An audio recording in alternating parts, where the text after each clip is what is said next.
Good afternoon. Welcome to another episode of Dubai Works Business Podcast. I'm masked up as we have two guests in the studio today. This is episode number 101, and today we're talking to the guys from FENIX. It's a subscription service that has given the ability to, just scrolling here, the ability I'm going to start. Okay, sorry. FENIX, sorry guys. FENIX is a subscription service that has given the ability for Abu Dhabi residents and visitors to conveniently travel across the city by the Middle East's first private e-scooter. So basically it's with the affordability of weekly or monthly free, which is the subscription. This would offer unlimited rides and a smart app, which is really cool. I just downloaded it to locate the scooter. And free maintenance with no questions asked, vehicle replacements in less than 24 hours. They are committed to the Middle East region. They want to transform the way our cities move and ignite impactful commerce. Today, we're joined by Jaideep, Dhanoa. He's the CEO, and IQ Said, the CTO of FENIX. They're a company which they co-founded, and they were previously colleagues at Careem, and a former. So yeah, we'll talk about that. Also, I'm not doing a good job here.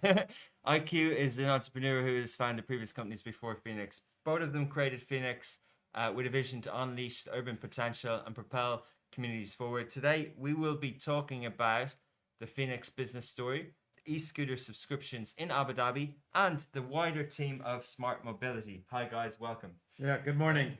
Thanks for coming in. You're very bright. It's a colourful show today. I love the branding. Well done. Who's the creative person? Not here. Another Actually, it's founder. IQ. He's the creative. He's the creative person. CTO and CCO. No, actually, a lot of people contributed to it, and we are really happy and proud of that. We had some marketing folks, but everyone involved contributed to the branding ideas, and what we eventually came up with, we are very happy with that. Everybody just loves it as soon as they see it. Yeah. It's pops. It's so for people listening and not on the video, we've got bright red, bright yellow, purple. It's cool branding. So how did the journey start? Yeah, no, I mean, first of all, thank you for having us on the show. Very excited to share our story. Right, both IQ and I were met at Careem, right, which is of course a remarkable story on its own. And when we got into mobility, I think the whole idea was we want to, change the way we move in cities, right? Not just private car ownership, and that's what we were starting with ride hailing. But we felt that, there was a floor on like how affordable and convenient a ride hail car could be, and we weren't able to reach 90% of the population. It was more of a premium product, right? And that was really the genesis for what we now call micro mobility, right? Which is a right size for the right ride, right? If we look at most of our movement today, it's inside cities, actually primarily single passenger trips, right? You don't need a 2,000 kg vehicle with a private chauffeur to move 100 kg passenger. Is that how much they weigh? The cars, 2,000 kgs. Yeah, and an electric car is actually 4,000 kgs. Really? Okay. Right. So all that cost is not going to move you; it's going to move the car. Right. And so that's really the backdrop is, let's unbundle the car. Let's look at all the different use cases. A major one is moving single passengers short distances in cities. Right, and we can do that more efficiently with a smaller form factor, like an e-scooter, an electric bike, what have you, right? That weighs only 20 kgs, but is already self-driving. You drive yourself, right? And has a much lower price point. It's actually a lot of fun, and it's very convenient to zip around. Okay, so amazing. So I will talk in detail about the service and the offering and what you do. FENIX, what does it mean? What was the idea? What year did it start? The name FENIX obviously has the connotations of rebirth. So we have previously done this venture before, and for this region, our hypothesis or our thesis was that just like any other region, mobility is a basic need. And currently, cars are just insufficient, just like anywhere else in the world. They're just insufficient to provide or cater to all the different modes. Car has its essential, it plays an essential and important role, but you also need to have micro and mass transit combined to fulfill a lot of the other use cases. And Jaideep, as he mentioned, the efficiency of that, but also affordability of that as well. So if we want to reach the masses, we need to explore various different types of transportation. So we have been on this mission for a while, and we are doing this new venture now that is completely focused on this region, particularly GCC, but broader MENA region as well. Okay. And mobility problems in general are within our scope, focusing on micro-mobility, not just the scooter, but exploring various types of modalities, different types of vehicles, different types of use cases. Interesting. Yeah. So you guys are the co-founders. Is there another partner, or what's the kind of setup that you have? Yeah, I mean, we've got a full team, right? And it takes a team to make a vision a reality, right? And yes, we started operations back in November, right? So it's been just about 3 months now, 2.5 months. Yeah. When was the idea conceived? I guess in the summer. Yeah.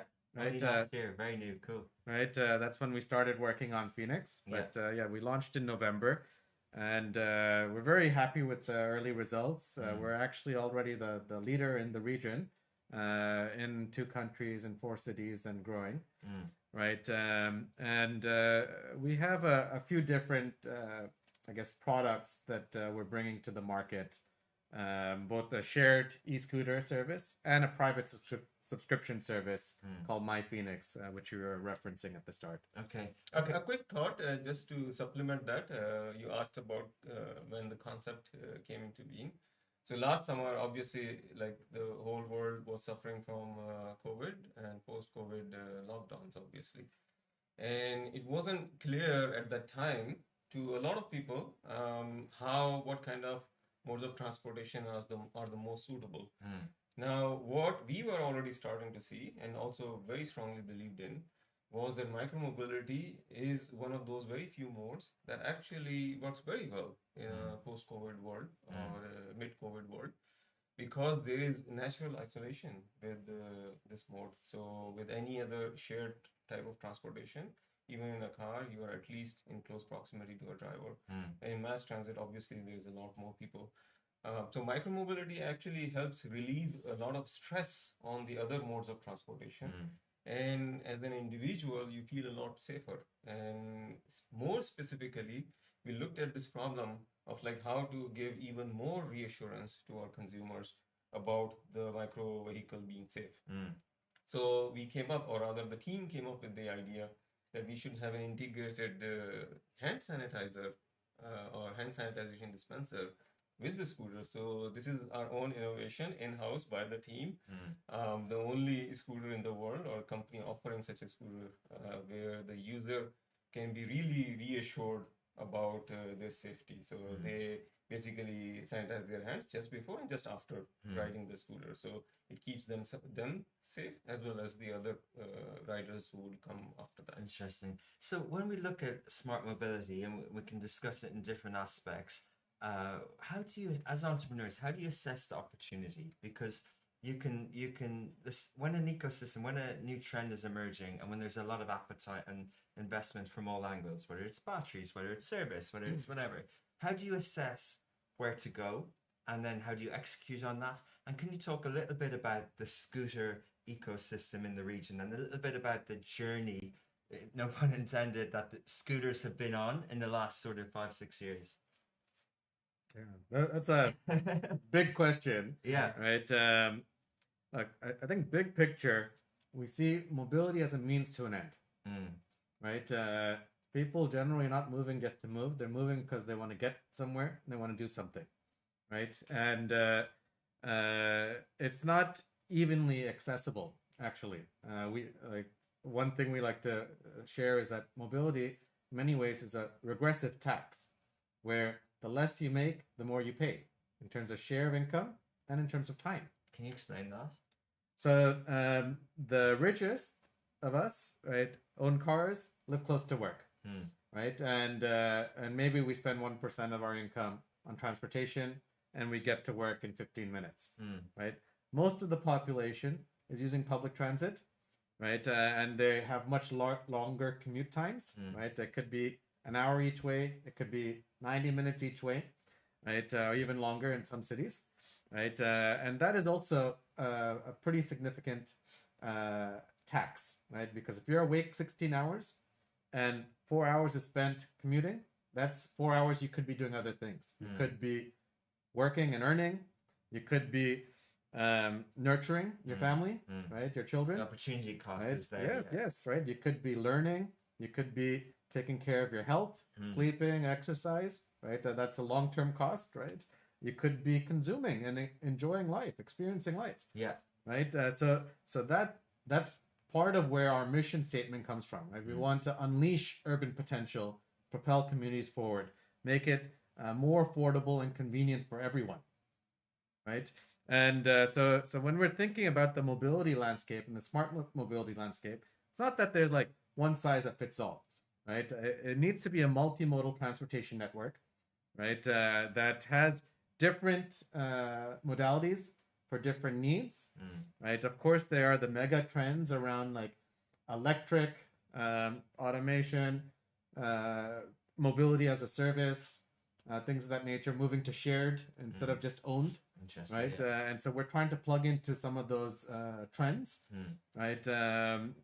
Because there are the macro externalities that we're also all paying the cost for, right? Like traffic, right, is a big cost, right?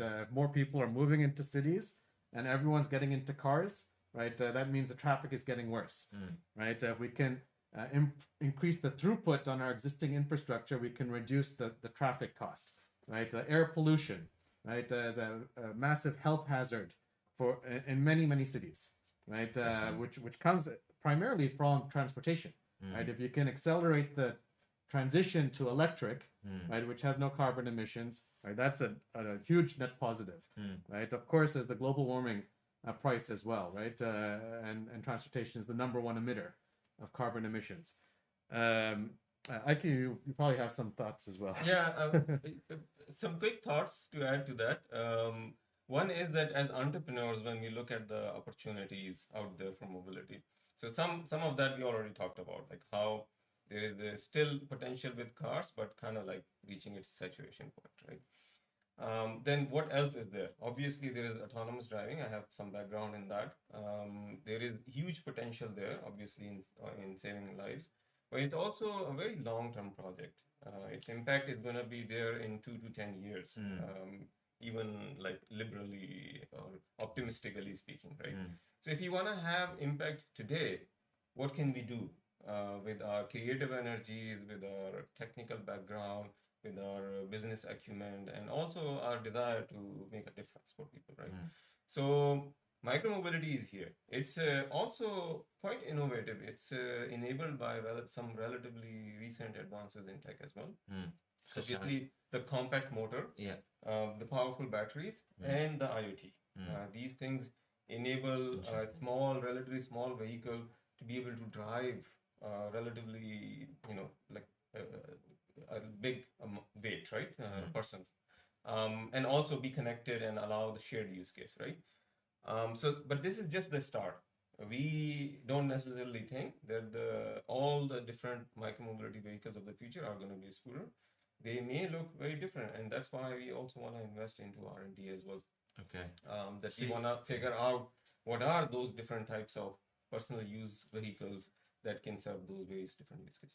And just to add one more turn on this, right? We talk about like the form factor, right, and enabling different types of smart vehicles, right? There's also the business model, right? So historically it's been a retail business, right? People buy a car, right? A lot of people also buy scooters here in Dubai, right?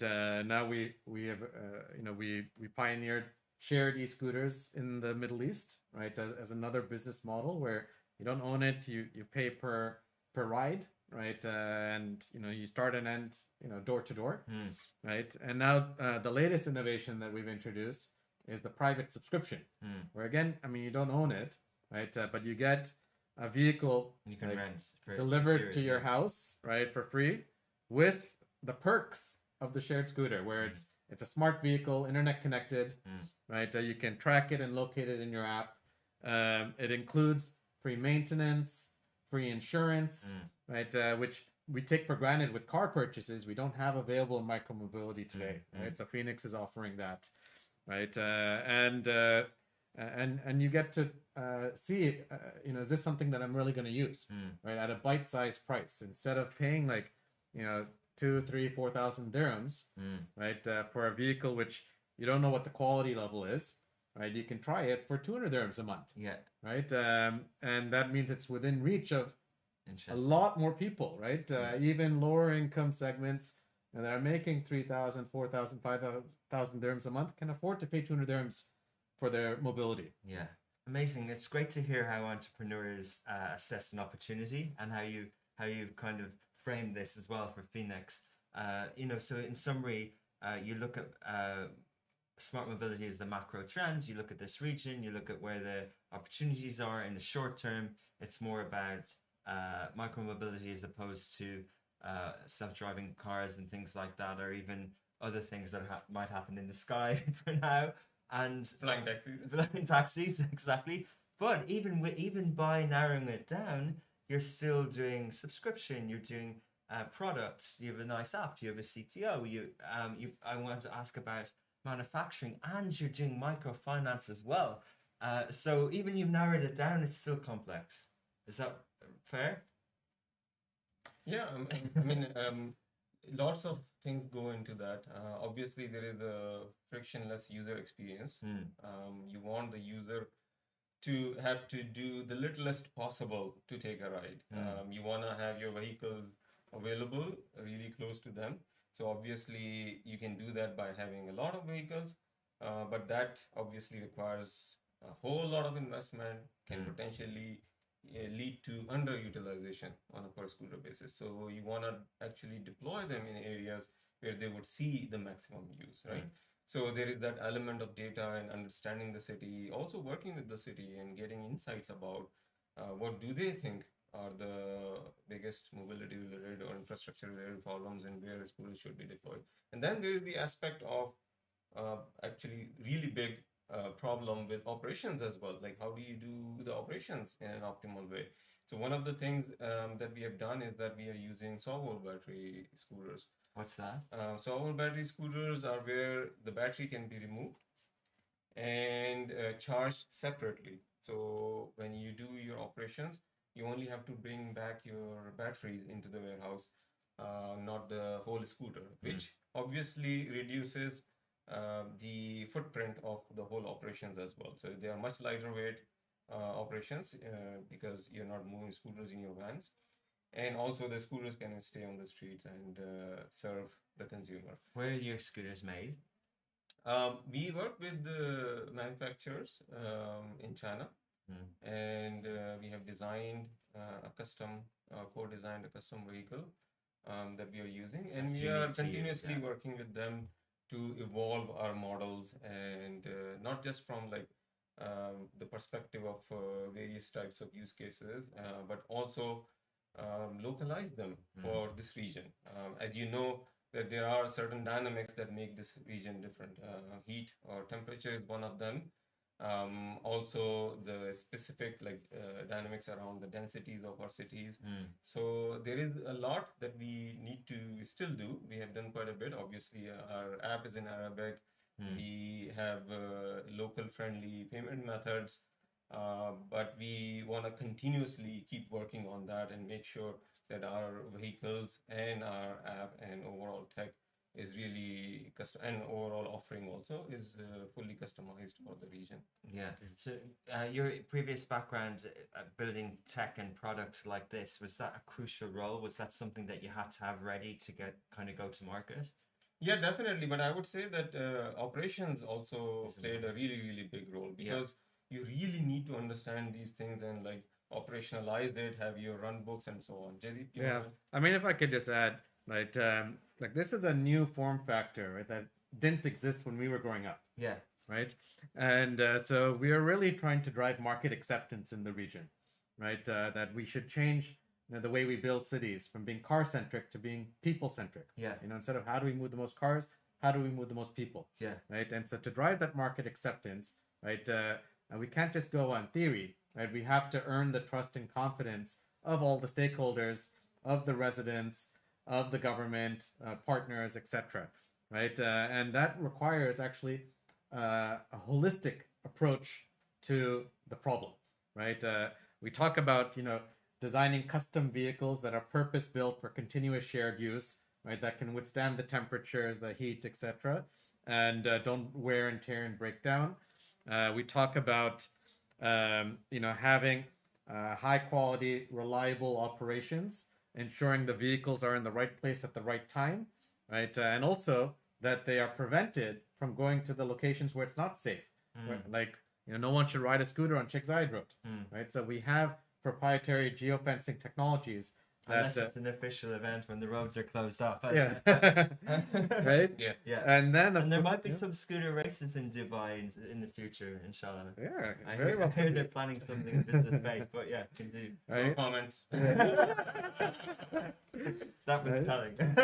And then of course working with the cities, Yeah. right? Because the streets don't belong to FENIX, right? It belongs to the city, right? And the city has to decide how do they want to use that space. So you've launched this subscription service in partnership with Abu Dhabi.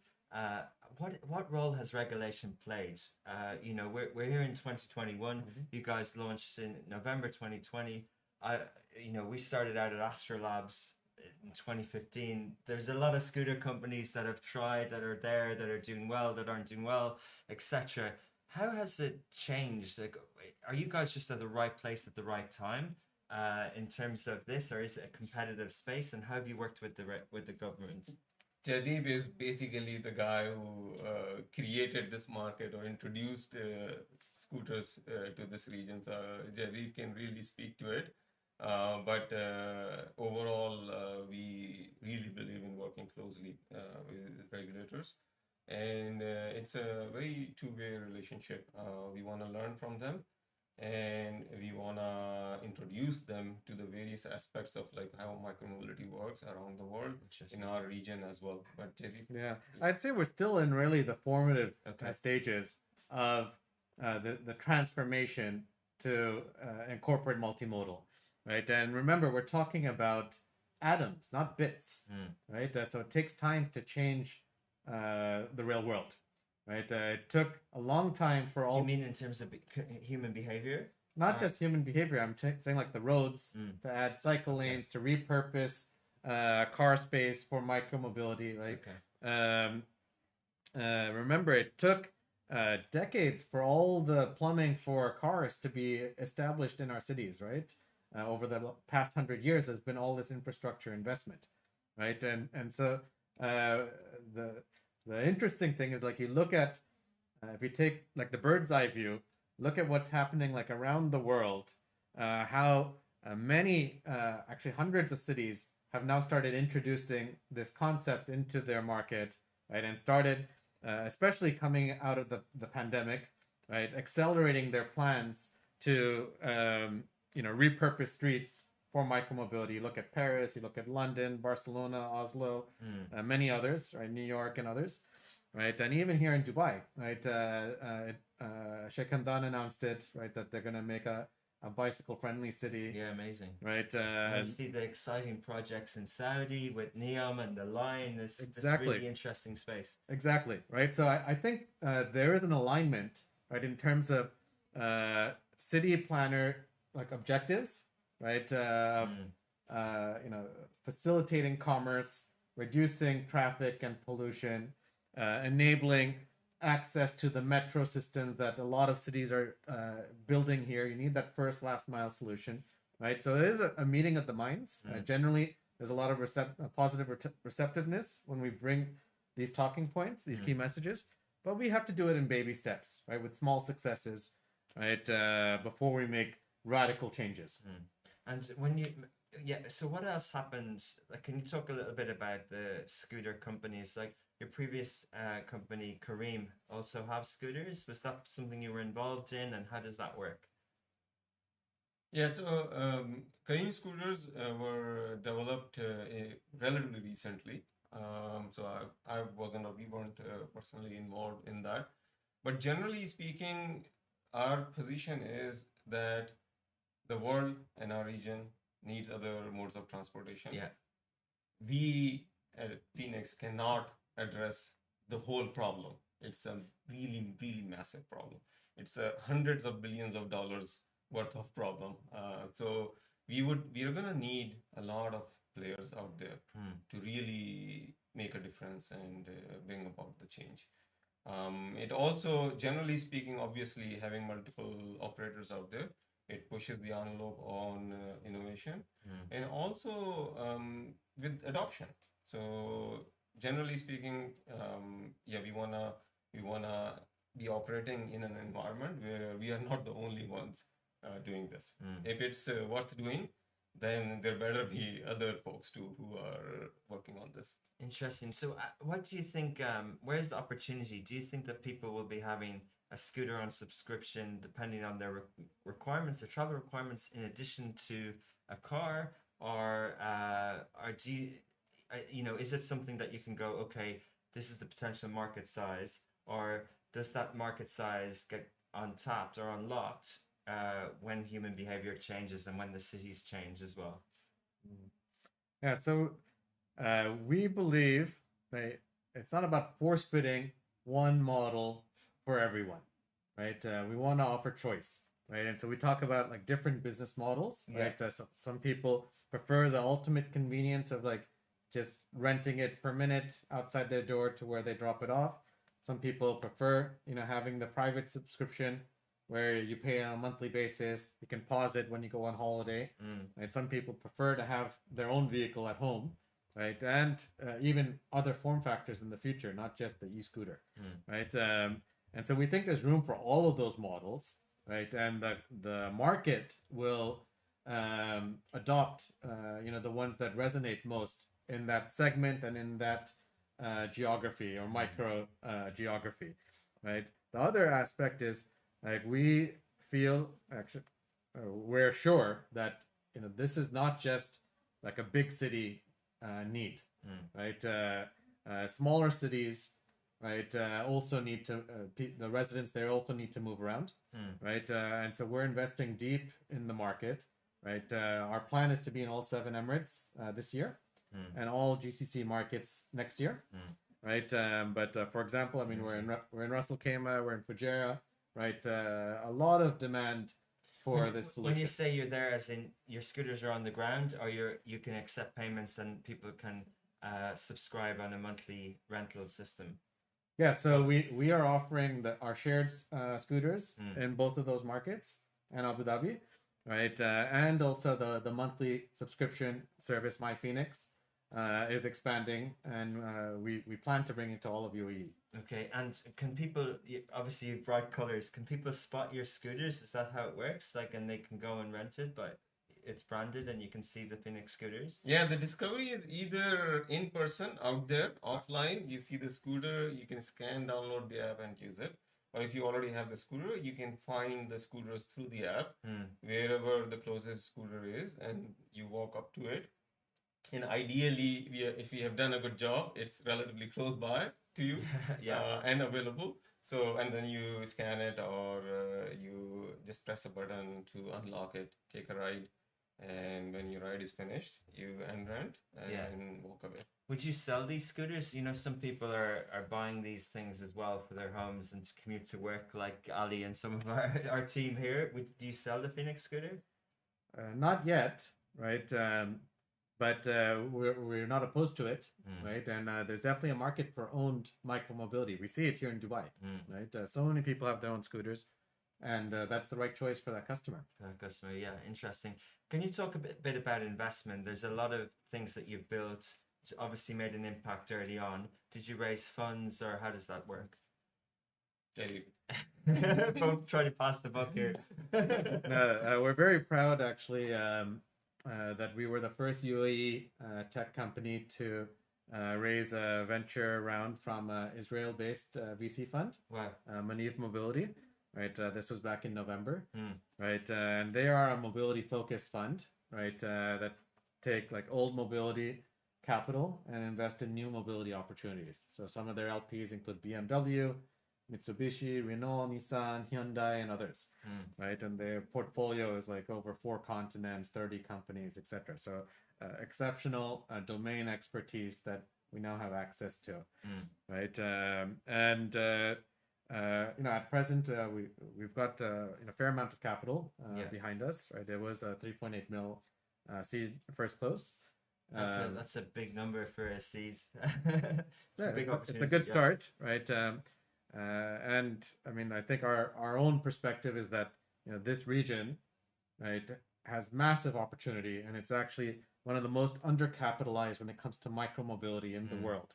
Right? There's been hundreds of millions, even billions of dollars invested in other geographies, right? In Europe, in the US, in China, right? And almost nothing here in the Middle East. Because of some doubts about the market, I think misperceptions about the market. Yeah, that's amazing. So just quick mention of our angels too. We have some very strong supporters in the form of angel investors. Absolutely. You seem to have done a remarkable job from last summer to raising and to kind of getting the market product out. So well done on that. How is doing this fundraising and launching a product during a pandemic? How has the experience been for you? I think it's always a challenge, right, as an entrepreneur, right, to create something new, especially going from 0 to 1 when it's just an idea. Peter Thiel's book, yeah. Right. So I'd be remiss if we said it was easy. Of course, there were a lot of challenges, and I mean there are still many challenges. And I think in the depths of the pandemic, right, there was a lot of uncertainty as well, right? People didn't know like what the impact was going to be on some of these like core like outdoor activities, right? Like moving, right, as opposed to being sheltered in place. Yeah. Right. But what we've seen around the world, right, is a continuous indefinite lockdown, right, is not sustainable, right? We're not just talking about a health hazard, we're talking about an economic hazard as well, right? And it is the privileged minority that can work from home, right? Most people, right, their work is like, service based, right? You're at the barista, right? Or at the retail shop, or you're doing construction, or you got to be on site. Exactly. Right, and that means that there's a requirement for movement of people and safe movement of people, and that's where micromobility has really stepped up all over the world. Right, I think there's acceptance from governments and from operators. Right, this is the safest shared transportation solution out there. And I think that was a benefit for us as well. I'll speak to a different dimension of this question. Yes. I think VCs quickly adopted to this remote pitching model as well. Yeah. So this was very different in the beginning for us and for VCs too, but I think they quickly adopted to it. And we were fortunate enough that we were able to actually meet with the investors in person in Berlin, here in Dubai. We just happened to be in the same city at the same time. But it didn't seem like exactly necessary while speaking to any investor. I think investors were willing and just like quickly, like they became comfortable with the idea that they would have to make these decisions remotely if they want to really jump on the best opportunities. But it's great to see. It's great to see, when the pandemic started, people would have talked about companies that started during the last recession and things like that, and that there's appetite and energy from entrepreneurs to look beyond the constrained mobility now and equally matched by investors who can see past what we're going through. So to touch on connecting that point with what you mentioned about the optimism for the region, how do we always ask on this podcast, the Middle East is labeled in some areas as an emerging market, but not all markets emerge. What's your sort of outlook and optimistic view on how and when or if this market will emerge? Yes, I feel the region is actually misunderstood globally, right? I think there's a lot of perception bias because there's a media concentration on kind of the geopolitics, right? Which is also sensationalized a bit, right? And if we look at it, quantitatively, right? Like the GCC, 58 million people, right? 38 million urban population, right? Young demographics, right? I think 70% or something is under 30, right? Extremely smartphone sort of literate, affluent, etc. Right? There's actually a lot of profit pool opportunity here, right? Which I think people lose line of sight on, right? When you look at like India, you look at volumes in terms of transactions, but we lose the the gap of like what is the profit opportunity, right? And then if you look like beyond the GCC, I mean there are a lot of populous markets available, right? But it's not cookie cutter, right? And there's probably a lot we can learn from Southeast Asia, which has some similarities, right? Being a diverse, fragmented region, right? But where local entrepreneurs, are able to look at that as a TAM, right? Even though like what you do in Indonesia is going to be very different from what you do in Singapore or Philippines or Vietnam, right? But as a block, it can be very, very sizable in TAM. Yeah. And so we need to do a better job of selling that story, right? And having, the successful exits, I guess, that demonstrate it. And we're getting there, right? I think when we compare like where we are today versus like 3 years ago versus 5 years ago versus 10 years ago, I mean, trend is definitely in the right direction. But yes, we need to tell the story better. Yeah, amazing. And to think about it from a startup point of view, because we could talk about it from a total GDP of the region versus other regions, etc., or different measurements. But if we just talk about it from a startup point of view, do you think more headlines like exits and unicorns will help change the perception, or do you think that the ecosystem needs not just exits, needs not just foreign acquisition exits, but different types of exits, such as regional listings and different types of startups as well, not exits, long-term meaningful businesses, etc., with helping ecosystems with more employment, more jobs, and things like that. What's your kind of view of that, or all of the above? Yeah, definitely. I would say that Kareem's exit has been really big boon for the ecosystem here, and we cannot underestimate the power of exits. This has brought about a difference for the tech ecosystem or startup ecosystem in India. Yeah. And with a few great exits, most notably Kareem, is bringing a difference, or like making a difference for this region as well. Investments are obviously very important, and to investors, exits are important. But as you were hinting at, there are many dimensions to this. Developing talent is very important.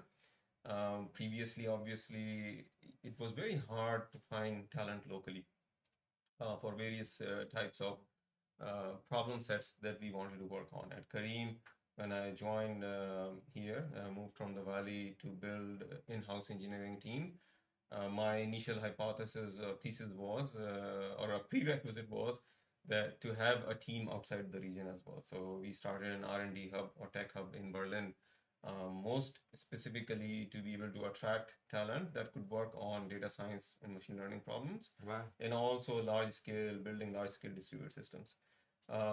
Today, obviously, thanks to companies like Kareem and other tech names as well, there is quite a bit of local talent available as well. And we also want to contribute to that talent pool as well. So that's one thing. Then thinking through the various business models, innovation, having, as you said, like companies that don't really need to be sold, especially to the outside bidders, all of those things will definitely help. Definitely. Yes, and then access to capital, right? If we look at, I mean, it's a wealthy region, but investment in venture is actually a very, very low percentage of GDP. I think it's like 0.2, 0.3%, which is like 1/10 of the ratio that you see in like the US. Wow. Right. That's another important catalyst, right? Is having access to capital and even like local conglomerates as a exit opportunity.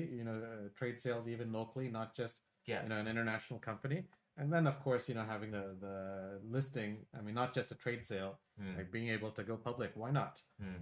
Right. I think there are a handful of examples now. Right. There's like Fowry in Egypt.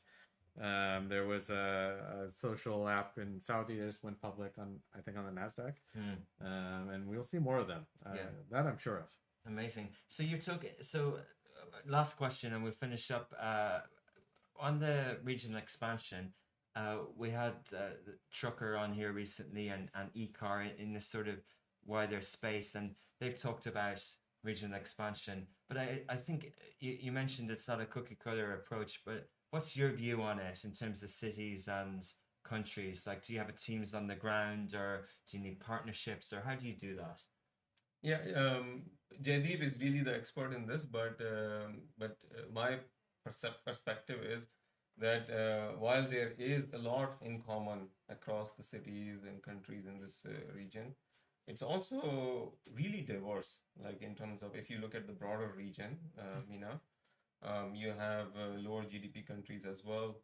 It's fairly fragmented as well when you look at like tech wise, and also just really solving the problem. So we strongly believe in solving the problem for each city and country. There is a lot to be done just to understand the consumer, the various integrations with partners and so on, but cities also. So we do have local teams everywhere, and they work very closely with the authorities and with the local partners. Jaideep? Just to add on to that, I think when you have a pure digital service, right, that could be like location agnostic in many cases, right? And that's how you have like some of these valley companies that are like very big here in the Middle East and elsewhere, like Facebook and YouTube and Snapchat, etc. Right? When you have an online and offline experience, right, it requires a lot more of a localized approach and a hyperlocal approach, like we have with our micromobility solution, which is even not just on a city level, even on a neighborhood level. Right, so that's one part of it. Right, the second is that the diversity in the market and the fragmentation of the market, requires management attention. Right, and this is one of the reasons why this region should have its own regional champions. Right, because you can't just do it remotely. Right, you can't unlock the full potential in this market, given all the complexity required, right? And so having a team based here, focused here, right, can really penetrate the market a lot deeper than someone who sees this as like one of their 6 or 7 regions in the world. Yeah, a very important point there. Not just country level, not just city level, but neighborhood level, because the use cases can differ a lot. For example, in some areas you have the tourist segment as your primary consumer, but in other places you have commuters. Similarly, you have in some cities you have metro, in certain others you don't. So we really need to understand each city. Amazing. Well, I think you hit a really important point to finish on, that your USP or your moat against maybe some of the well-funded competitors in the US for this region is that you know the market, you're based here, and you're going to take a lot of learnings and a lot of experience to grow FENIX in the Middle East. Well, thank you so much, guys. Thanks for coming on. I love the branding again, and I will. If we don't hear of you, we will definitely see you. So, looking forward to following your journey. Thank you so much. Thanks for inviting us. Thanks a lot. Use the FENIX service, and also if you're interested in any role, apply to us. We are always looking for great talent. And it's spelled FENIX, FENIX. Lovely. Cheers, guys. Thanks a lot. Thank you.